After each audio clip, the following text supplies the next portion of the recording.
धनतेरस के दिन क्यों जलाते हैं यम का दीपक, आइए सुनते हैं। इस बार धनतेरस पर्व 10 नवंबर को है। इस दिन कुछ न कुछ खरीदने की परंपरा है, लेकिन क्या आप जानते हैं कि इस दिन इस परंपरा के अलावा एक और परंपरा यानी कि यमराज को दीपदान करने का भी निर्वहन किया जाता है। पुराणों के अनुसार धनतेरस के दिन ऐसा करने से अकाल मृत्यु का भय खत्म हो जाता है। पूरे वर्ष में एकमात्र यही वह दिन है जब मृत्यु के देवता यमराज की पूजा दीपदान करके की जाती है। हालांकि कुछ लोग नरक चतुर्दशी यानी कि छोटी दीपावली के दिन भी दीपदान करते हैं। स्कंदगुप्त में धनतेरस को लेकर एक श्लोक मिलता है। इसके अनुसार कार्तिकस्य सिते पक्षे त्रयोदश्यां निशामुखे यम दीपम बहिर्दद्यात् दप मृत्युर्विनश्यति। अर्थात कार्तिक मास के कृष्ण पक्ष की त्रयोदशी के दिन शयन काल के समय घर के बाहर यमदेव के उद्देश्य से दीप रखने से अकाल मृत्यु का निवारण होता है। वहीं पद्म पुराण के अनुसार कार्तिकस्य सिते पक्षे त्रयोदश्यां तु पावके यम दीपम बहिर्दद्यात् दप मृत्युर्विनश्यति। अर्थात कार्तिक मास के कृष्ण पक्ष की त्रयोदशी को घर से बाहर यमराज के लिए दीप देना चाहिए।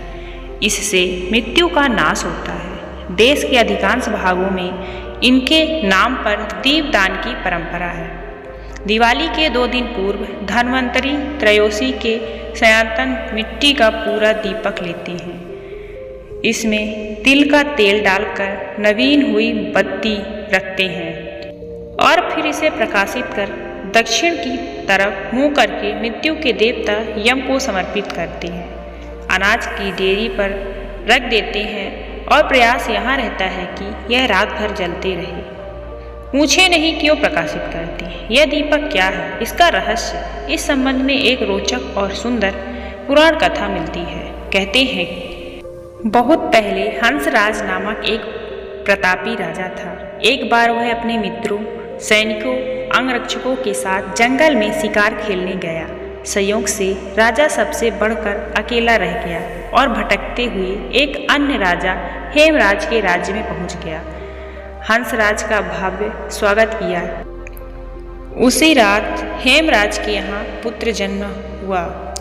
खुशी के अवसर पर हेमराज ने राजकीय उत्सव में सम्मिलित होने के लिए आग्रह के साथ हंसराज को कुछ दिनों के लिए अपने यहाँ रोक लिया। उसी समय देवी प्रकट हुई और बोली, आज इस शिशु की जो इतनी खुशियाँ मनाई जा रही हैं, ये अपने विवाह के 4थे दिन मृत्यु को प्राप्त हो जाएगा। भविष्यवाणी से सारे राज्य में शोक सा छा गया। हेमराज और उसके परिजनों पर जो वज्रपात ही हो गया। शोक के समय हंसराज ने राजा हेमराज और उसके परिवार को भरोसा दिया, मित्र आप तनिक भी विचलित ना हो, इस बालक की मैं रक्षा करूंगा। संसार की कोई भी शक्ति इसका बाल बाका नहीं कर सकेगा। हंसराज ने यमुना के किनारे एक भूमि का किला बनवाया और उसी के अंदर राजकुमार के पालन पोषण की व्यवस्था कराई। अतिरिक्त राजकुमार की प्रार्थना के लिए हंसराज ने सुयोग ब्राह्मणों से अनेक तांत्रिक अनुष्ठान, यज्ञ, मंत्र जाप आदि की भी व्यवस्था कर रखी। धीरे धीरे राजकुमार युवा हुआ। उसकी सुंदरता एवं तेजस्विता की चर्चा सर्वत्र फैल गई। राजा हंसराज के कहने से हेमराज ने राजकुमार का विवाह भी कर दिया। जिस राजकुमारी से युवराज का विवाह हुआ था वह साक्षात लक्ष्मी लगती थी। ऐसी सुंदर वर वधू की जोड़ी जीवन में किसी न देखी थी। विधि का विधान के दूत राजकुमार के प्राण हरने आ चुके थे। परिवार और प्रजाजन खुशियां मनाने में मग्न थे। राजकुमार और राजकुमारी की छवि खुशियां मनाने में मग्न थे। राजकुमार और राजकुमारी की छवि देखकर यमदूत भी विचलित हो गए, किंतु राजकुमार के प्राण हरण का अप्रिय कार्य उन्हें करना ही पड़ा।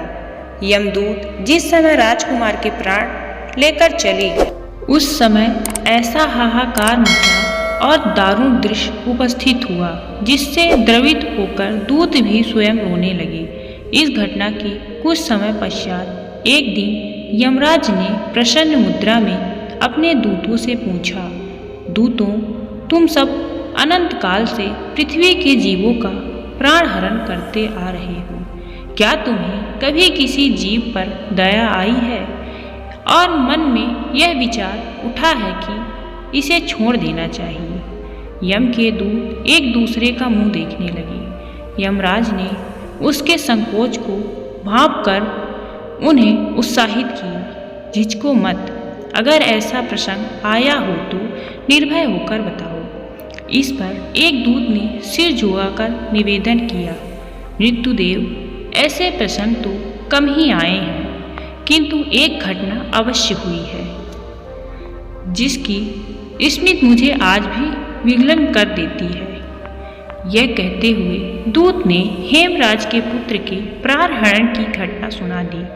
इस दुखद प्रसंग से यमराज भी विचलित हो उठे।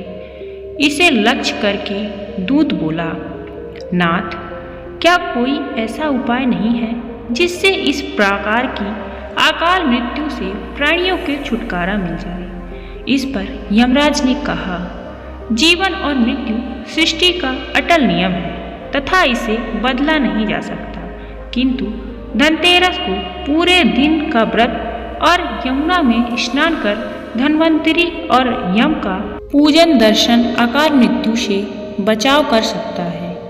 यदि यह संभव ना हो तो भी संध्या के समय घर के प्रवेश द्वार पर यम के नाम का एक दीपक प्रज्वलित करना चाहिए। इससे असामयिक मृत्यु और रोग से मुक्त जीवन प्राप्त किया जा सकता है। इसके पश्चात से ही धनतेरस के दिन धन्वंतरी के पूजन और प्रवेश द्वार पर यम दीपक प्रज्वलित करने की परंपरा है। जय मां लक्ष्मी।